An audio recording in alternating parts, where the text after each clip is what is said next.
तुमचा मुलगा किंवा मुलगी शाळेत किंवा कॉलेजला जात असेल तर ही घटना तुमच्यासाठी खूप महत्त्वाची आहे। आपली मुलं किंवा मुली शाळेत किंवा कॉलेजला जातात तेव्हा ती नजरेआड काय करतात, शाळा कॉलेजच्या नावाखाली जेव्हा मुलं मुली घराबाहेर पडतात त्यांच्या आयुष्यात पडद्यामागे नेमकं काय सुरू असतं यावरच एक प्रकाश टाकणारी धक्कादायक घटना उघड झाली। एक अशी घटना की जिने पूर्ण राज्यभरात खळबळ उडवली।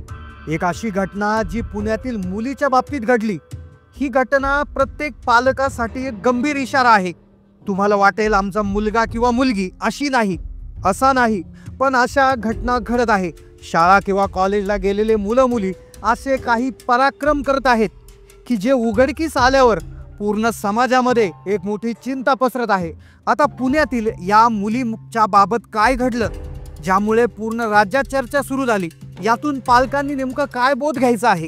अशा प्रकारचे जे घटना आहे ते आपल्या मुला किंवा मुलीच्या बाबतीत घडू नये म्हणून काय काळजी घ्यायची आहे, संपूर्ण सविस्तर माहिती तुम्हाला व्हिडिओमध्ये देणार आहे। तुमचा मुलगा किंवा मुलगी जर शाळेत कॉलेजला जात असेल तर हा व्हिडिओ 2 मिनिटं वेळ काढून नक्की पहा। घटना आहे पुण्यातली। पुणे शहर, पहाटेची वेळ होती, अजून पूर्णपणे उजाडलेलं नव्हतं। शिवाजीनगर परिसरातील एका शांत रस्त्यावर एक चहाचा स्टॉल सुरू होता। थंड वाऱ्याची झुळूक जाणवत होती। अशाच वेळी एक 18 ते 19 वर्षाची मुलगी तिथे येते। तिच्या चेहऱ्यावर भीती आणि अस्वस्थता स्पष्ट दिसते। ती एकटीच आहे, गोंधळलेली वाटत आहे। तिच्या कपड्यावरून आणि तिच्या हावभावावरून ती कुठल्या तरी छोट्या शहरातून आलेली आहे असं जाणवतं। ती मुलगी धुळ्यावरून पुण्याला शिकायला आली होती। शिक्षणाचं माहेरघर असणारी पुण्यनगरी पुणे, इथे ती मुलगी शिकायला आली होती, पण तिच्यासाठी तो दिवस खूपच वाईट होता।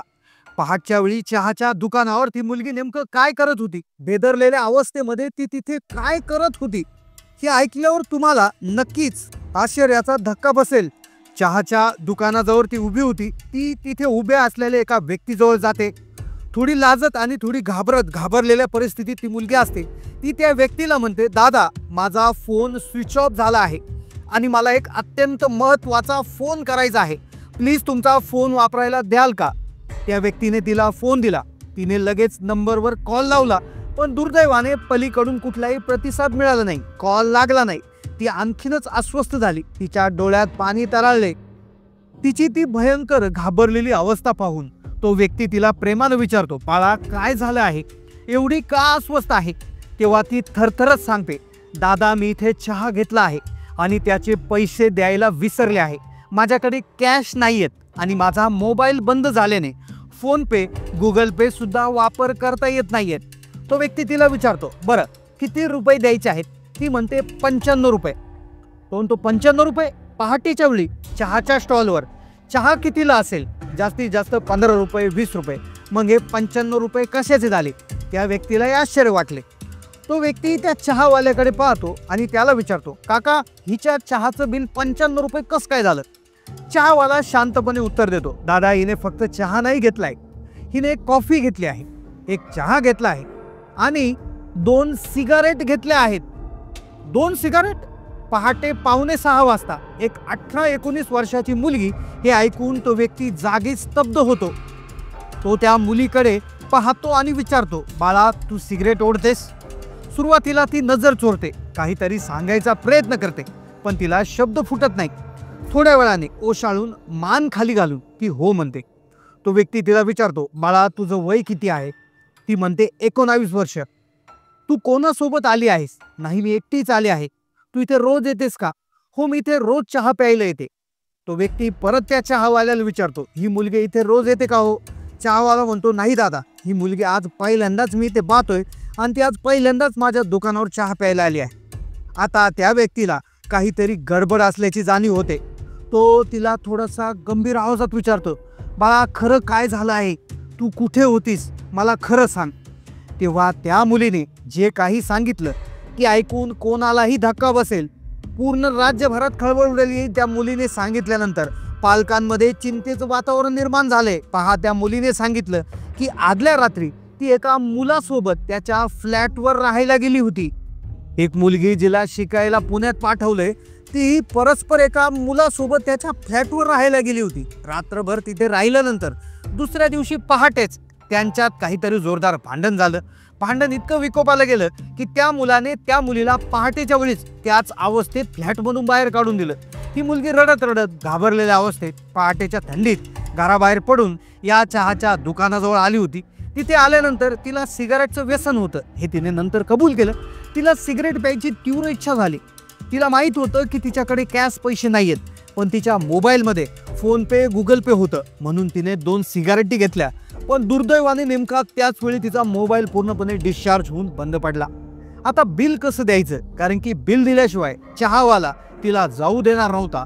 या विवंचनेत आणि पूर्णपणे हतबल अवस्थेत ती मदतीसाठी त्या व्यक्तीजवळ आली होती. त्या व्यक्तीने सर्वप्रथम तिचे 95 रुपये बिल दिले. तिला जवळ घेऊन तिच्या डोक्यावरून हात फिरून खूप गोष्टी समजून सांगितला. त्याने तिची अधिक माहिती घेतली तेव्हा जे वास्तव समोर आलं ते आणखीनच भयानक होतं, विदारक होतं. या मुलीला 10वीत 93% मार्क मिळाले होते. तिचे वडील गव्हर्नमेंटमध्ये शिक्षक आहेत, आई गृहिणी आहे. वडिलांनी आपल्या मुलीला चांगलं शिक्षण मिळावं, ती उच्च शिक्षित होऊन मोठ्या पदावर जावी या स्वप्नांनी तिला पुण्यात शिक्षणासाठी पाठवलं होतं. चांगल्या घरातून आलेली 90 ते 95% मार्क्स मिळवणारी एक हुशार, आणि हुशारच नव्हे तर एक संस्कारक्षम कुटुंबातली मुलगी आज फक्त आणि फक्त आई वडिलांचं कुठेतरी झालेलं दुर्लक्ष, तिच्या वयातील निष्काळजीपणा आणि संगत असणाऱ्या चुकीच्या लोकांमुळे, वाईट संगतीमुळे एका वाईट मार्गावर भरडली जात होती. अक्षरशः वाया जाण्याच्या टोकावर उभी होती. त्या मुलाच्या फ्लॅटवर जाऊन तिने रात्रभर काय केलं असेल हे तुम्हाला वेगळं सांगायची गरज नाही. ही घटना ऐकून तुम्ही विचार करत असाल की असं कसं होऊ शकतं, आमची मुलं तर अशी नाहीत. पालकांनो, इथंच धोका आहे. अतिरेकी कसाबोर सुद्धा त्याच्या आईनं चांगले संस्कार केले असणार आहेत. जगातले कुठलेच आईबाप आपल्या मुलावर जाणीवपूर्वक वाईट संस्कार करत नाही. मुलं बिघडतात ती फक्त आणि फक्त वयात आल्यानंतर. त्यांच्यावर असणारं पालकांचं लक्ष कमी होतं आणि त्यांची संगत चुकते तेव्हा. खास करून 14 ते 22 वर्षाचं वय हे मुलांसाठी आणि मुलींसाठी अत्यंत संवेदनशील असतं.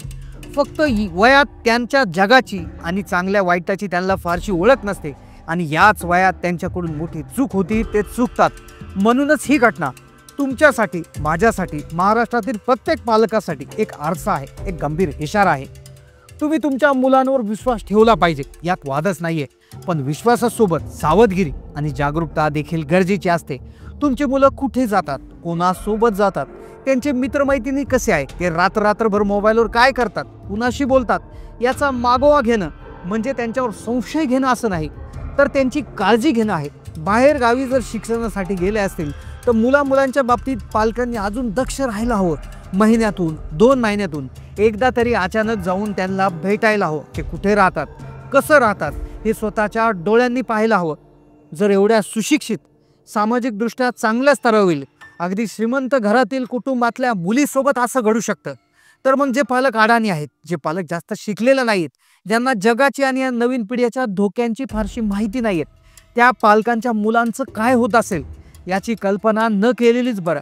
हा प्रश्न केवळ काही निवडक कुटुंबाचा नाही, तर हा प्रश्न संपूर्ण समाजाचा आहे. आपल्या पाल्याचं भविष्य घडवणं आपल्या हातात आहे. पालकांनो, माझी तुम्हाला हात जोडून विनंती आहे, आपल्या मुलांच्या बाबतीत जे काही निर्णय घेता ते तुम्ही योग्यच घेत असाल, पण त्यासोबत त्यांच्या वाढत्या वयात त्यांच्याकडे, त्यांच्या संगतीकडे, त्यांच्या मित्रमैत्रिणींकडे ते काय करतात याकडे डोळ्यात तेल घालून लक्ष ठेवा. आणि पालकांनो, तुम्हाला विश्वास बसणार नाही. तुम्ही जर ही काळजी व्यवस्थितपणे घेतली तर तुमच्या मुलांचं पुढे होणारं नुकसान टळेल आणि तुमच्या घराचं, तुमच्या कुटुंबाचं होणारं नुकसानही टळेल आणि एका क्षणाची चूक आयुष्यभराची पश्चाताप त्या ठिकाणी बांधणार नाही. पण हीच धक्कादायक घटना जी पुण्यातील शिवाजीनगर परिसरात एका पहाटे घडली, एका मुलीच्या बाबतीत घडली, जी एका व्यक्तीला त्या मुलीने तिची सगळी घटना सांगितली. तर याचा जो एक व्हिडिओ आहे तो यूट्यूबवर आहे.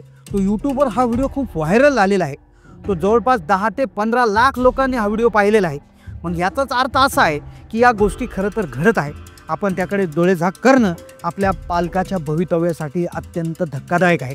तर ही एक कथा नाही आहे, ही एक घटना नाही आहे. तर त्यामुळे तुम्ही हे वास्तव्य आहे, तुम्ही जागे व्हा, लक्ष द्या. आपल्या मुलांच्या आयुष्याचा प्रश्न आहे. हा व्हिडिओ जास्तीत जास्त पालकांपर्यंत पोहोचवा, जेणेकरून त्यांना देखील या गंभीर वास्तवाची कल्पना येईल आणि ते देखील आपल्या मुला किंवा मुलींवर जास्तीत जास्त लक्ष देऊन अशा प्रकारच्या घटना घडू न देण्यासाठी नक्कीच प्रयत्न करतील. तोपर्यंत धन्यवाद.